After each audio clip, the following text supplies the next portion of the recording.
দিল্লি পলায়ন করেছে আকাশপথে, সেই নেতার জন্য এখনো রাজনীতি করবা? মুর্দা কখনো কথা বললে মানায়? মুর্দাকে কখনো কথা বলা জায়েজ আছে? হাসিনার রাজনৈতিক মৃত্যু হয়েছে, নিজেই দায়ী। সারা কক্সবাজারের পথে পথে আজকে জনসভা অনুষ্ঠিত হচ্ছে। কক্সবাজারের সমগ্র রাজপথ জনসমুদ্রে পরিণত হয়েছে। এই মাঠ আমরা যে উদ্দেশ্যে করেছিলাম, আজকে সেই উদ্দেশ্য পরিপূর্ণ হয়েছে। কক্সবাজারের রাজনীতিক অঙ্গন ফুলে ফুলে সুশোভিত হয়েছে। গণতন্ত্রের সমস্ত বাণী এখান থেকে উৎসরিত হবে ইনশাআল্লাহ। আমি আজকে অনেক রকমের ইতিহাসের কথা বলবো। যারা আপনারা রাজনীতির মাঠে ময়দানে কাজ করেন, আপনারা বাংলাদেশের আনাচে কানাচে সেই সমস্ত সংবাদ ছড়িয়ে দিবেন। এই ভূখণ্ডে 1954 সালে যুক্ত ফ্রন্টের বিজয়ের মধ্য দিয়ে তৎকালীন শাসক মুসলিম লীগের চিরতরে কবর হয়ে গিয়েছিল। ভোটের মাধ্যমে এই ভূখণ্ডের মানুষ গণতন্ত্রের পক্ষে কথা বলেছিল। পশ্চিম পাকিস্তানি মুসলিম লীগারদের অপশাসনের বিরুদ্ধে গণরায়ের মধ্য দিয়ে সেই যে মুসলিম লীগের বিদায় হলো, আর এই ভূখণ্ডে মুসলিম লীগ কখনো মাথা উঠাতে পারে নাই। 1969 সালের গণ অভ্যুত্থানের মধ্য দিয়ে পাকিস্তানের এই দেশের শাসন ক্ষমতার সমস্ত স্বপ্ন মৃত্যুবরণ করেছে। বাংলাদেশ নামক এই ভূখণ্ড প্রতিষ্ঠিত হয়েছে স্বাধীনভাবে। মুসলিম লীগ এবং পশ্চিম পাকিস্তানের খোদা হাফেজ হয়ে গেছে। কেন বললাম এই ইতিহাস? আওয়ামী লীগের ইতিহাস নিজেরাই নিজেদের দলকে দাফন করার ইতিহাস। 1975 সালে এক দলীয় শাসন ব্যবস্থা কায়েম করার মধ্য দিয়ে শেখ মুজিবুর রহমান আওয়ামী লীগের সাংবিধানিকভাবে কবর রচনা করে গিয়েছিলেন। কবর রচনা করে গিয়েছিলেন এই দেশের বহুদলীয় গণতন্ত্রের দাফন করে গিয়েছিলেন তৎকালীন স্বৈর শাসক এক নায়ক শেখ মুজিবুর রহমান। আর তার কন্যা আওয়ামী লীগের দাফন করে গেছেন 2024 সালের 5ই আগস্ট।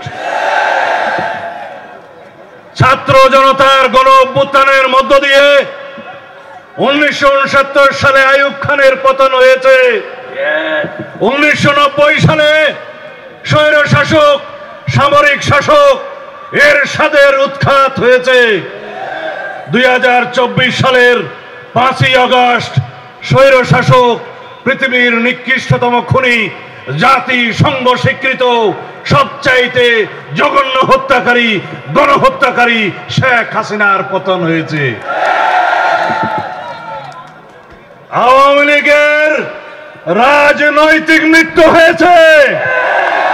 আপনারা এই সংবাদ বাংলাদেশের সমস্ত রাজনৈতিক কর্মীদের কানে কানে পৌঁছে দিবেন।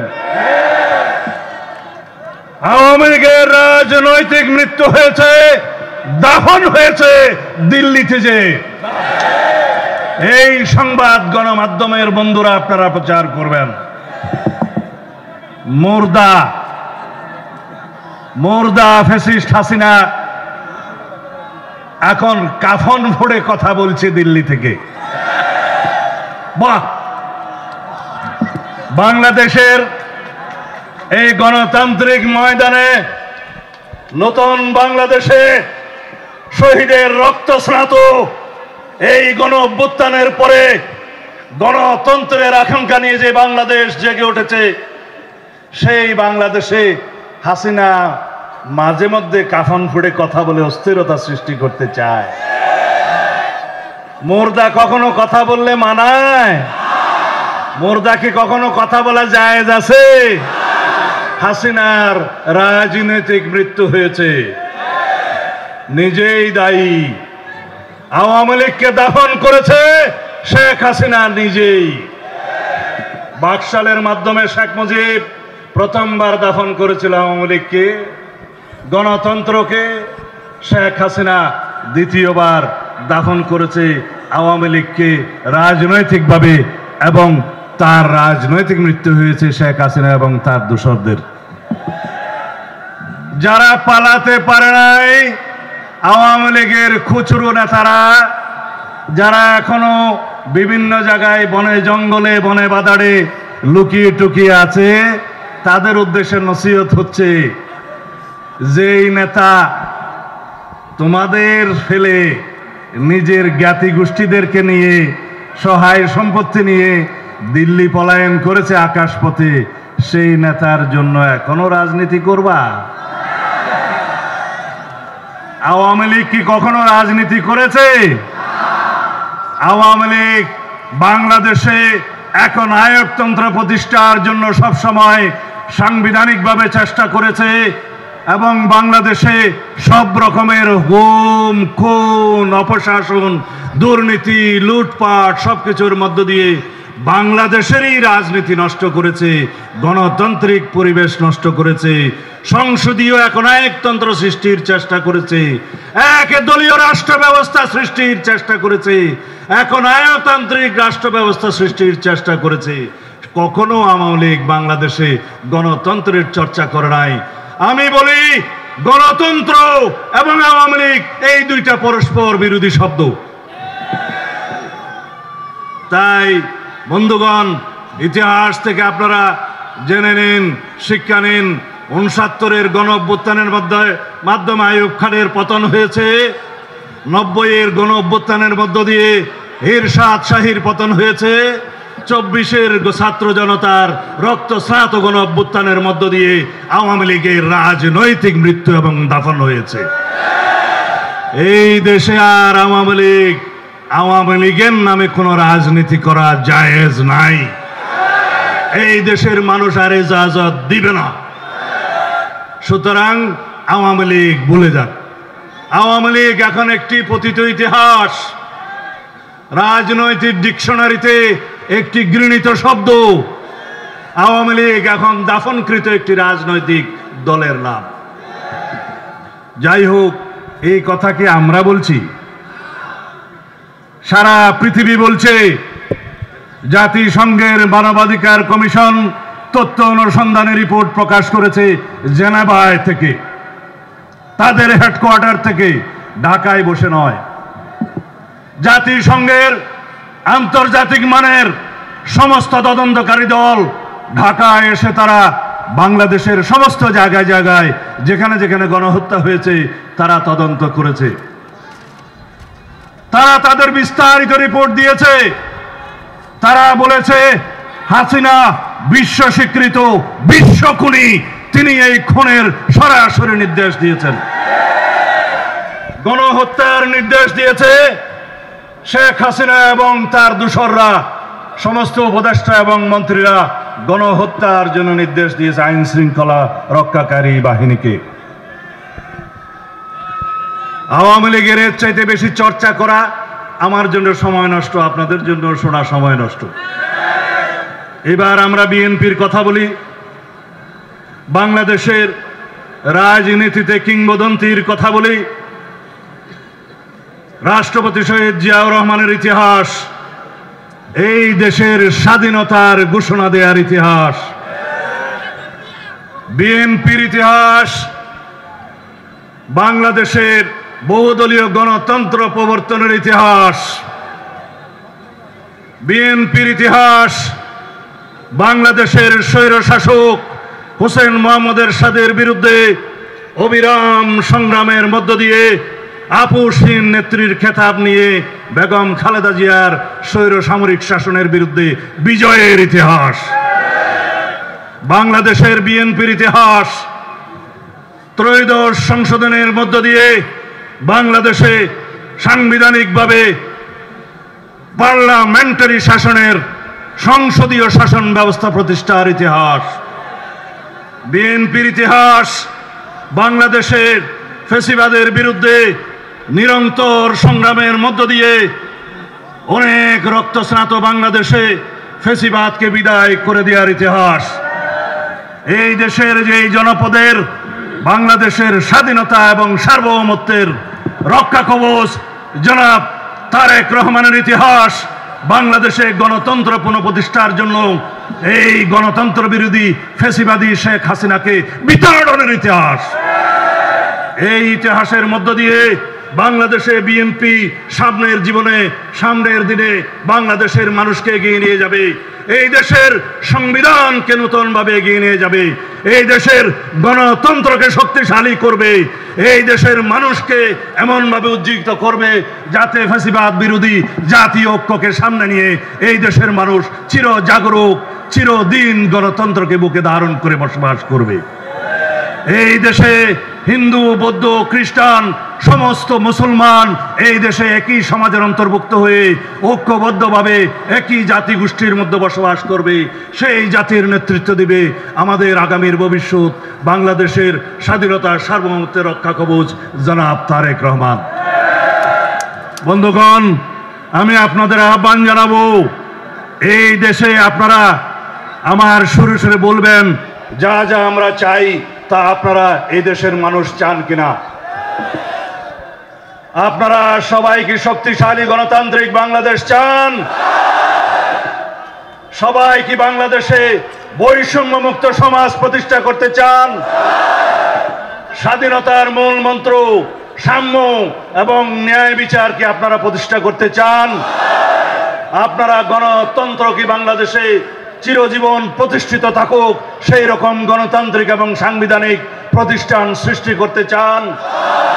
যদি তাই চান তাহলে বাংলাদেশের স্বাধীনতার ঘোষণা দিয়েছে এই দলের প্রতিষ্ঠাতা শহীদ রাষ্ট্রপতি জিয়াউর রহমান।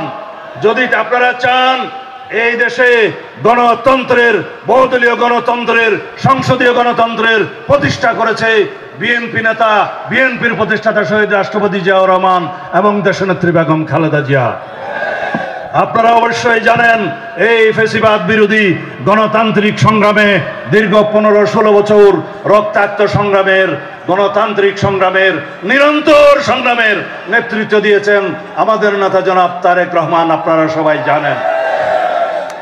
আপনারা কি চান বাংলাদেশের ভবিষ্যৎ নেতৃত্ব জনাব তারেক রহমানের হাতে থাকুক? যদি তাই চান বন্ধুগণ, আমাদেরকে একটি ওয়াদা দিতে হবে, একটি ওয়াদা দিতে হবে। বাংলাদেশে বিএনপিকে আপনারা একটি সুশৃঙ্খল গণতান্ত্রিক দল হিসাবে আপনারা পরিচালিত করবেন, প্রতিষ্ঠিত করবেন, এই দলে অন্তর্ভুক্ত হবেন, এই দলের ছায়াতলে থাকবেন। থাকবেন সবাই? দুই হাত তুলে দেখায় দেন। সারা কক্সবাজারের মানুষ, সারা বাংলাদেশের মানুষ আপনারা দেখে যান, বাংলাদেশের সর্বদক্ষিণ থেকে গণতন্ত্রের প্রতি আমাদের আগামীর রাষ্ট্রনায়ক জনাব তারেক রহমানের প্রতি নিরঙ্কুশ সমর্থন দিয়েছে। এই বার্তা নিয়ে আমি আপনাদের কাছ থেকে বিদায় নেব। যদি আপনারা চান বাংলাদেশে গণতন্ত্র সুপ্রতিষ্ঠিত থাকুক, তাহলে আমরা যেভাবে গণতন্ত্রকে সমৃদ্ধ করার জন্য প্রস্তাব দিয়েছি তার দুই একটি কথা বলি। আমরা মাননীয় প্রধান উপদেষ্টার সাথে সাক্ষাৎ করতে গিয়েছিলাম। এসব তিনি আমাদেরকে আশ্বস্ত করেছেন এই ডিসেম্বরের আগে বাংলাদেশের জাতীয় সংসদ নির্বাচনের ব্যবস্থা করবেন। আমি এখান থেকে মাননীয় প্রধান উপদেষ্টার উদ্দেশ্যে বলতে চাই, যদি আপনার নিয়ত সাফ থাকে তাহলে অতি শিগগির জাতির সামনে বক্তব্য দিয়ে আপনি নির্বাচনের রোড ম্যাপ প্রদান করুন। তার আগে দ্রব্যমূল্য নিয়ন্ত্রণ করুন, জনগণের ক্রয় সীমার মধ্যে নিয়ে আসুন। আপনার কিছু উপদেষ্টা আছে যারা জনগণের পালস বোঝে না, নাড়ি বুঝে না, তারা ট্যাক্স বাড়িয়েছে, ব্যাট বাড়িয়েছে, দ্রব্যমূল্য ঊর্ধ্বগতি হওয়ার কারণ হয়েছে সেটা আপনি তাদেরকে নসিহত করেন অথবা বিদায় করেন। জনগণের বিরুদ্ধে যাবেন না। জুলাই গণ অভ্যুত্থানের জন আকাঙ্ক্ষা এবং প্রত্যাশা হচ্ছে সকল মানুষের জনজীবন স্বস্তিকর হবে, আরামদায়ক হবে, দ্রব্যমূল্য তাদেরকে আর নাবিশ্বাস উঠাবে না। কিন্তু আমরা পরিবর্তন কি দেখতে পাচ্ছি? জনগণ কি বলে? সুতরাং জনগণের আওয়াজ শোনার চেষ্টা করুন মাননীয় উপদেষ্টারা। দ্রব্যমূল্য নিয়ন্ত্রণে নিয়ে আসুন। সবচাইতে বেশি নজর দিন আইন শৃঙ্খলা পরিস্থিতির দিকে।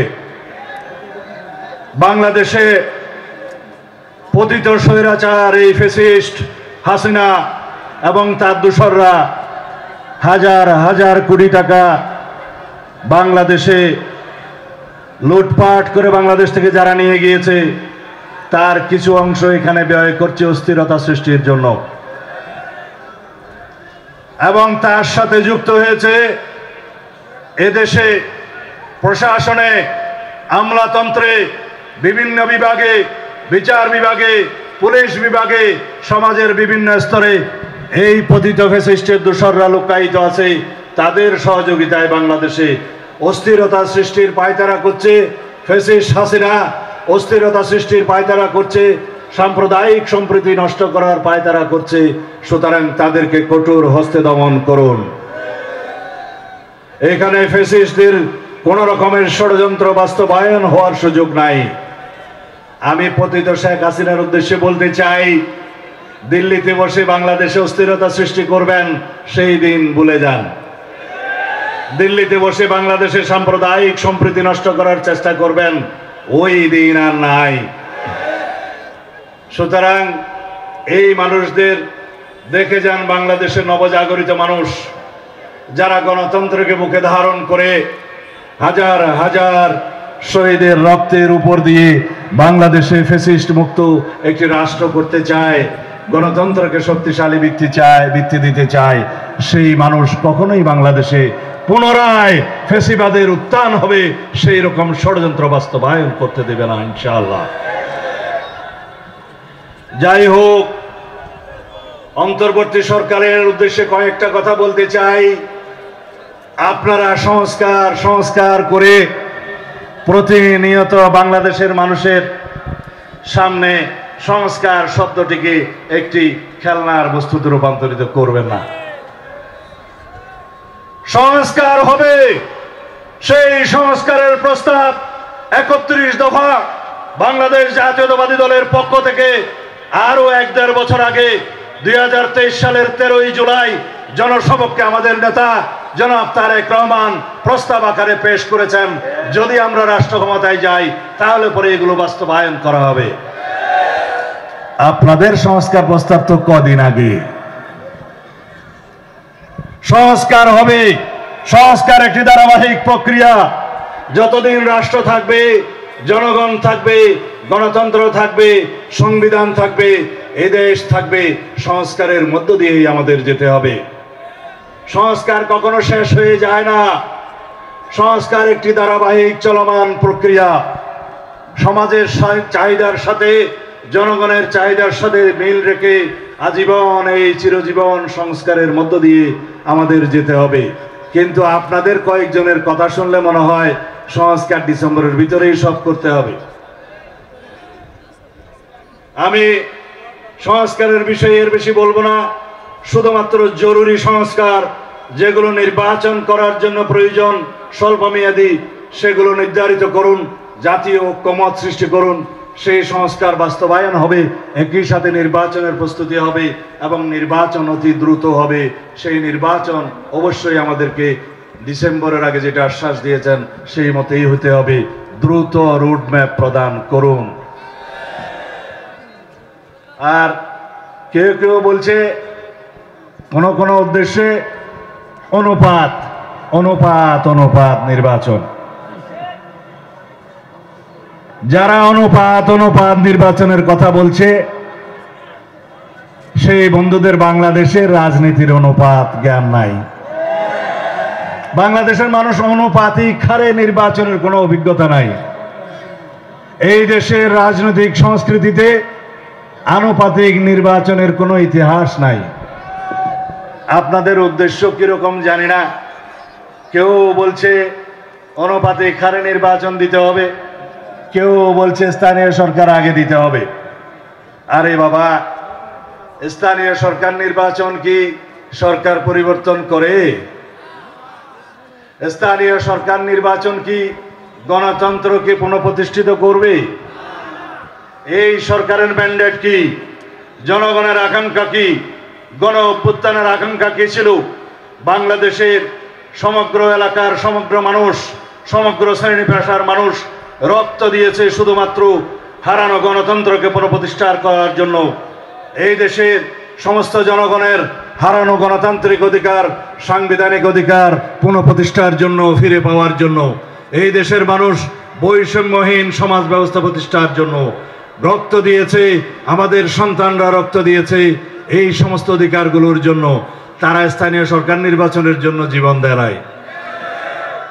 তারা জীবন দিয়েছে একটি গণতান্ত্রিক রাজনৈতিক সরকার প্রতিষ্ঠার জন্য, যেটা প্রতিষ্ঠা হতে পারে জাতীয় সংসদের নির্বাচনের মধ্য দিয়ে। বাংলাদেশের জনগণ সাংবিধানিকভাবে এই অন্তর্বর্তীকালীন সরকারকে শপথ নিতে দেখেছে। আমরা অনুমোদন দিয়েছি, সুপ্রিম কোর্ট অনুমোদন দিয়েছে। সুতরাং এই সাংবিধানিক সরকারের সাংবিধানিক ম্যান্ডেটই হচ্ছে গণতন্ত্র প্রতিষ্ঠার জন্য সংসদ নির্বাচন করা। নির্বাচন কমিশনের সাংবিধানিক অধিকার হচ্ছে, ম্যান্ডেট হচ্ছে জাতীয় সংসদের নির্বাচন করা।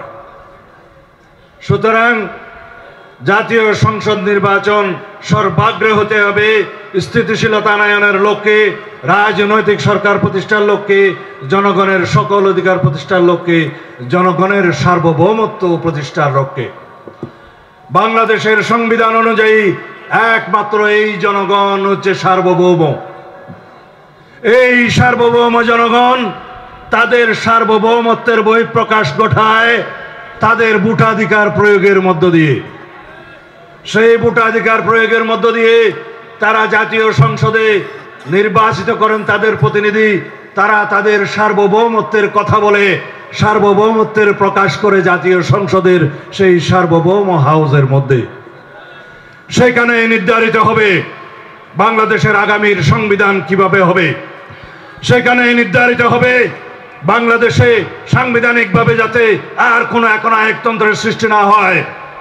সেখানে নির্ধারিত হবে বাংলাদেশে যেন কনস্টিটিউশনাল একনায়ক যেন আর কখনো সৃষ্টি না হয়। আমরা সেই সংসদে বসে অত্যন্ত ব্যালেন্স একটা ভারসাম্যপূর্ণ সরকার ব্যবস্থা, আইন ব্যবস্থা, বিচার ব্যবস্থা প্রতিষ্ঠার ব্যবস্থা করব সাংবিধানিক সংশোধনের মধ্য দিয়ে। গণতান্ত্রিক সাংবিধানিক সংস্কার হবে সেখানে, বাংলাদেশের রাষ্ট্রীয় কাঠামোর সংস্কার হবে সেখানে, গণতান্ত্রিক সংস্কারের মধ্য দিয়ে সমস্ত রাষ্ট্র কাঠামোর সংস্কার হবে, সাংবিধানিক সংস্কার হবে, গণতান্ত্রিক প্রতিষ্ঠান পুনঃপ্রতিষ্ঠা হবে, সাংবিধানিক অধিকার রক্ষা হবে, গণতান্ত্রিক অধিকার রক্ষা হবে। তাহলে এই বাংলাদেশের দৃঢ় ভবিষ্যৎ, গণতান্ত্রিক ভবিষ্যৎ রচিত হবে। বন্ধুগণ, এই আশাবাদ ব্যক্ত করে আপনারা আজকে গণতন্ত্রের পক্ষে এই মহাসমাবেশে যুক্ত হওয়ার জন্য ধন্যবাদ জানাই। কক্সবাজারবাসীর একটা প্রাণের দাবি, সবাই বলেছে, আমি শুধু উচ্চারণ করতে চাই, এই সরকারের কানে দিতে চাই। বাংলাদেশের একমাত্র কক্সবাজার জেলা এবং চট্টগ্রামের একটু অংশ, এখানে সমস্ত লবণ উৎপাদন হয়। এই লবণ সমগ্র বাংলাদেশের মানুষ খায়। সুতরাং কক্সবাজারের লবণ চাষীদের সাথে বিচার করুন, নিমক হারামি করবেন না, লবণের ন্যায্য মূল্য দিতে হবে। না হলে পরে আগামী বছর থেকে এই লবণ চাষিরা যদি লবণ চাষ থেকে মুখ ফিরায় নেয়, তাহলে বাংলাদেশের সমস্ত লবণ আমদানি করতে হবে। সুতরাং সরকারকে অনুরোধ করব, আপনারা কক্সবাজার সফরে আসুন, চাষিদের সাথে কথা বলুন, বিস্তর লবণ আমদানি করবেন না। বাংলাদেশের লবণ চাষকে আপনারা উৎসাহিত করুন, লবণের ন্যায্য মূল্য আপনারা প্রদান করুন, এই দেশের লবণ চাষীদেরকে বাঁচতে দিন। ধন্যবাদ সবাইকে। বাংলাদেশ জিন্দাবাদ।